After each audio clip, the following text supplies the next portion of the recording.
Hey everyone, welcome back to Mobility Mindset. And today is a little bit of a different episode. Today I take you behind the scenes of one of my physio sessions. My name is Adam, proud father, married to an amazing woman, fitness enthusiast, registered physical therapist. This channel is dedicated to those busy parents trying to figure out how to perform at their best in this crazy game of life. In this clip specifically, I speak with one of my coaching clients who initially had come to me because of some very bad chronic neck and upper back pain.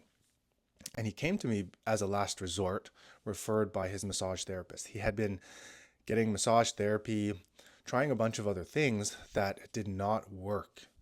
Quickly, I recognized that this chronic pain had to be treated in more of a holistic manner.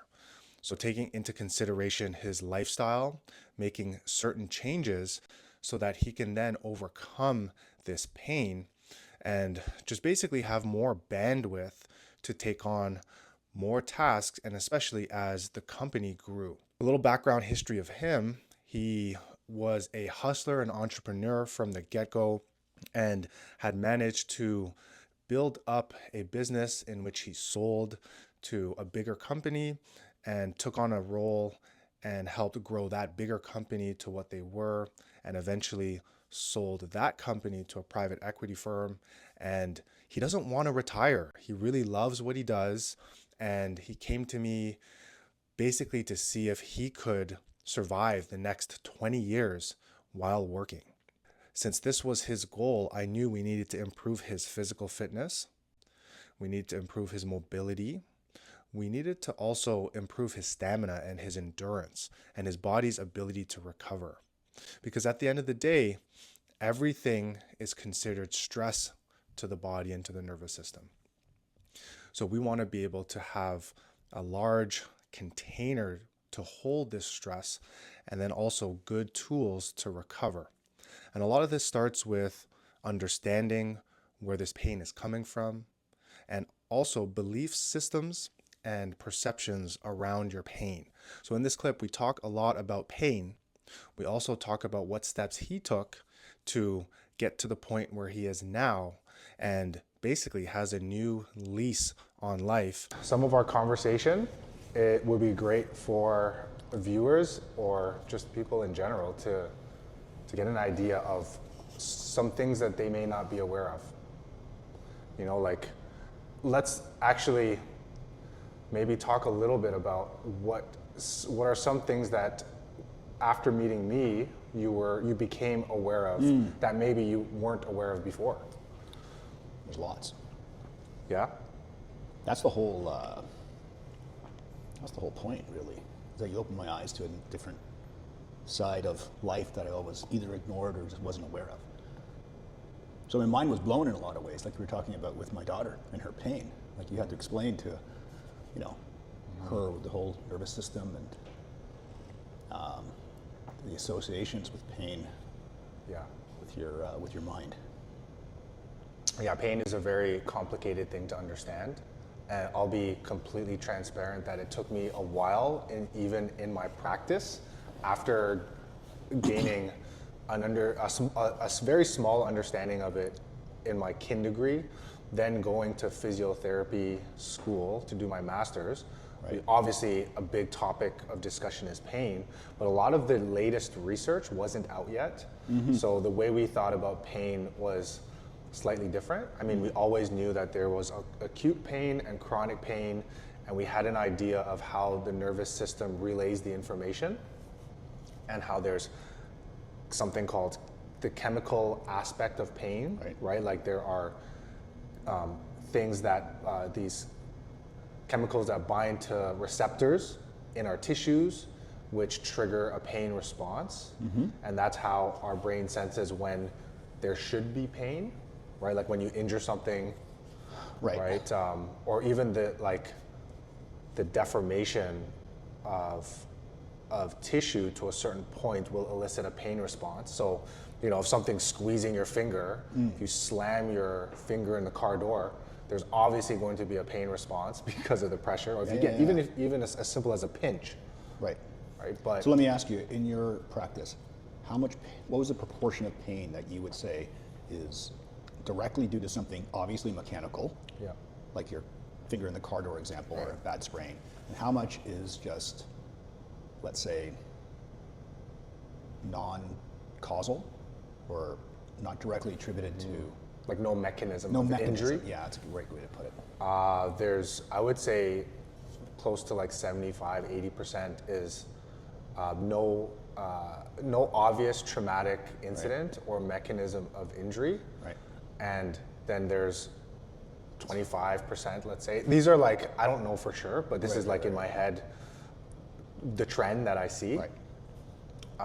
25% maybe from a sports injury or, Right.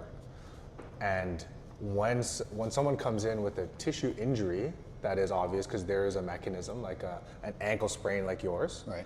When we twist your ankle in a certain way, you get pain, Right. right?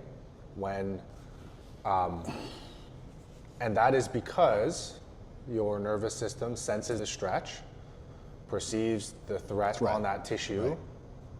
and then you get a pain response from it, Right.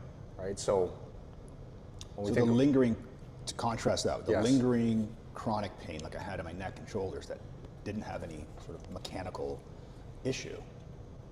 your brain was perceiving threat based on a level of discomfort that your system was under due to multiple different reasons, not all physical. Like, and you mentioned you did change your desk setup, right? Somewhat. You changed your office setup. You changed your behaviors. Did those changes come like after we spoke, or was it like these are things you tried before we met? I tried things before we met, obviously, right? Self-massage, different postures, etc. So I think where you helped me the most, so there's a lot of things in life that I've encountered that you can't pinpoint just the one problem. It's kind of a ball of yarn, okay? A lot of business problems are like that. Yeah. You wish you could pinpoint that one thread to pull on, but it's not. And you opened my eyes to the fact that that neck and shoulder pain that I was having was many things, right? So absolutely, your short-term therapy, very, very helpful. Immediate relief of pain, the education that you gave me about a lot of that pain being, maybe stress-related or just type of an arbitrary signal that, something's not perfectly content in the system. I think that's smart. So immediate short-term relief, but the longer-term stuff was a culmination of factors. So I couldn't pinpoint the one thing, the one single change that was made that was helpful. I think it's a combination of probably 30, right? Yeah. Talked about my eyeglasses being these sort of progressive, so I was Yes. cocking my neck in weird ways, or like this. The stand-up desk, which everyone says is healthy, but you end up sort of slouching. I do think there's a stress component in just managing stress. I do think sleep, that you've made me very aware of, just getting to bed in a regular sleep cycle that, in my case, 10 to 6. Sounds like a lot, 8 hours. I need it. My nervous system, the wind down time, some self-massage on top of everything, then for sure the exercise, the weight training. Like that was probably, in addition to the hands-on therapy, the single biggest relief. So I it got. was a multi-pronged approach. Yeah, we're good. It was a Yeah. multi-pronged approach. Multi-pronged, to say the least. Yeah. What of these prongs was, let's say, the easiest to change, and what was the hardest?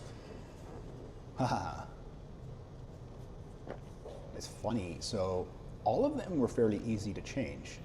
It was creating the healthy habits and getting into the routine. I don't like the word routine, but into the state where they become part of your life, right? So it took me literally a year, I think, to get into the routine of, hey, get up, have a quick coffee, and get to the gym for half an hour, right?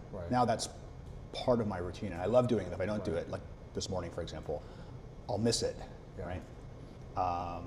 So it's creating an overall better lifestyle, which is exactly what I came looking for. And that is the key, right? You came looking for that specifically.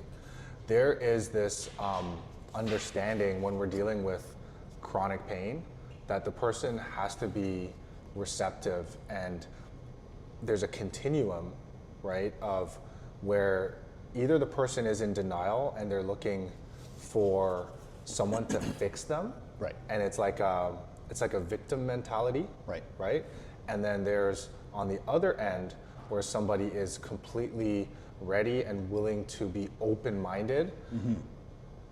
I feel like you were a lot further along that spectrum to that point where you were like ready to make changes.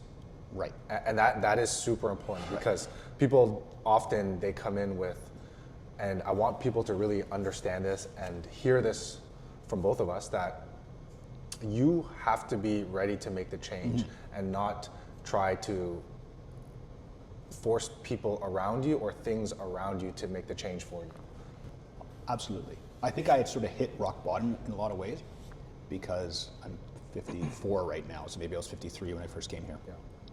And yeah, I had the chronic neck and shoulder pain that was wearing me down, but I knew it was a lot deeper than that, and I knew I'd neglected my body and my well-being in favor of just sort of working with my head day in and day out.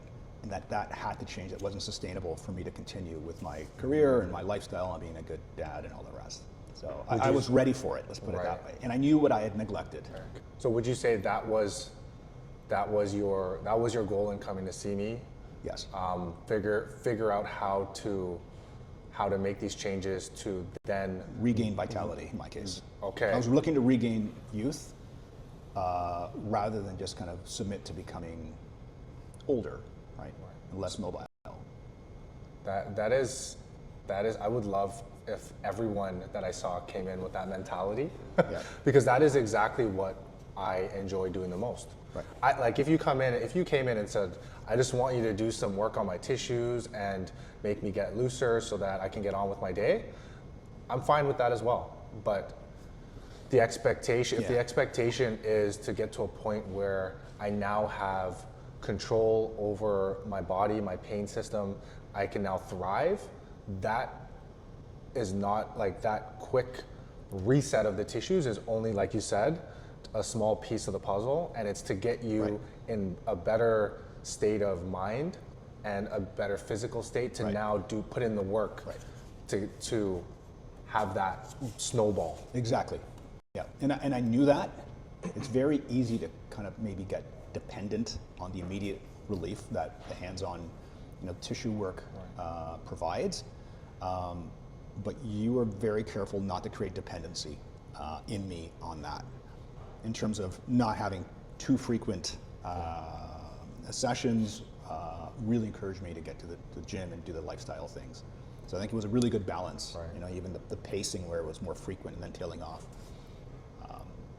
Kind of the tailing off also gives me confidence that, oh my gosh, I'm really at a higher level and this is sustainable. Yeah. Yeah. So where would you say you're at right now compared to when we first started? It's going to sound overly flattering, but I may be in the best shape of my life. I know I still have some belly fat. I'm not worried about the vanity side of it, but I feel strong. I mean, I sleep well.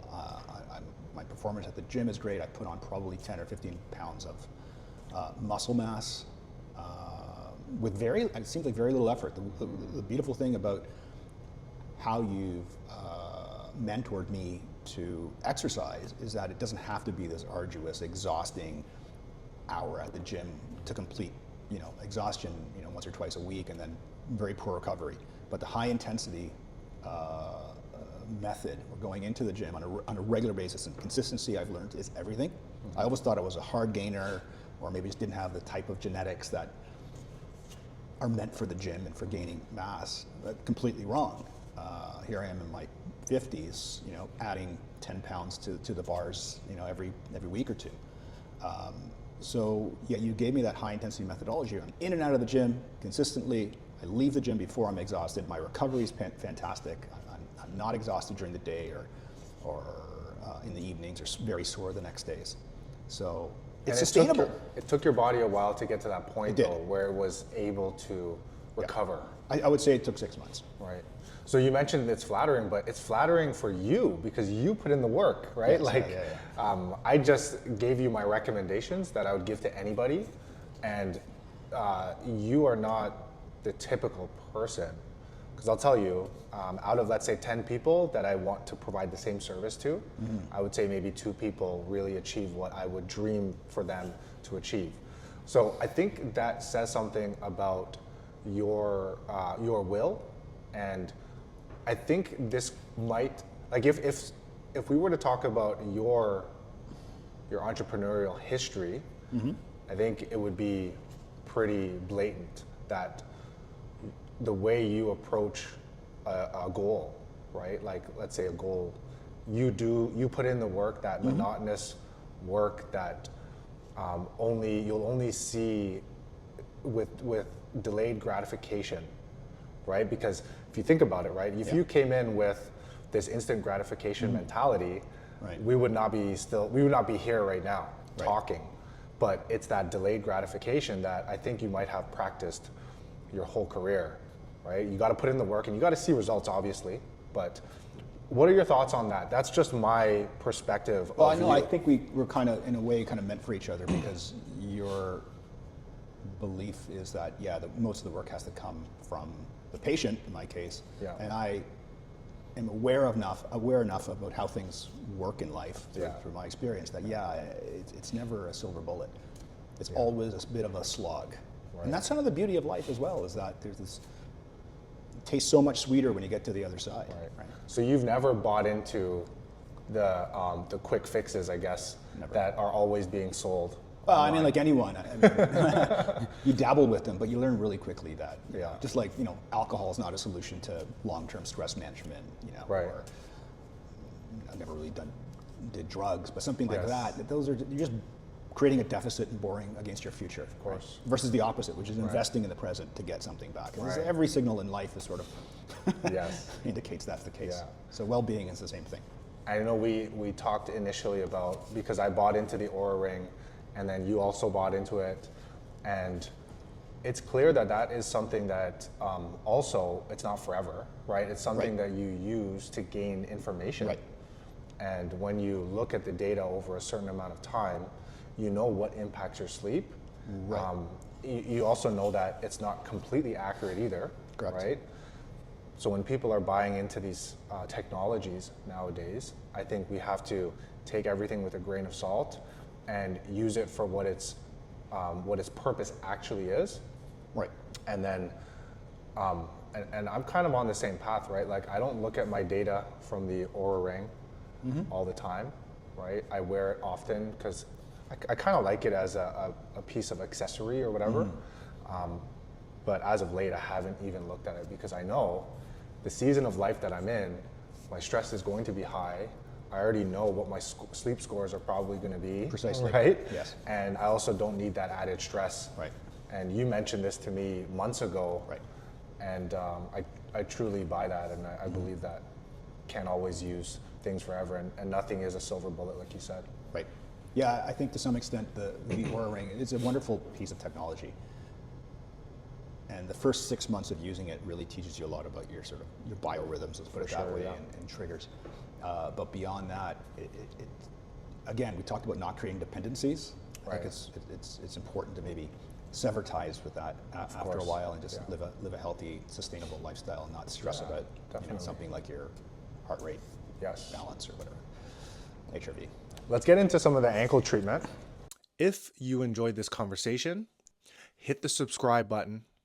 Please hit the like button, drop a comment in the comment section, and share with any family or friends that you feel could benefit from this. Until next time, Adam Chang once again signing off.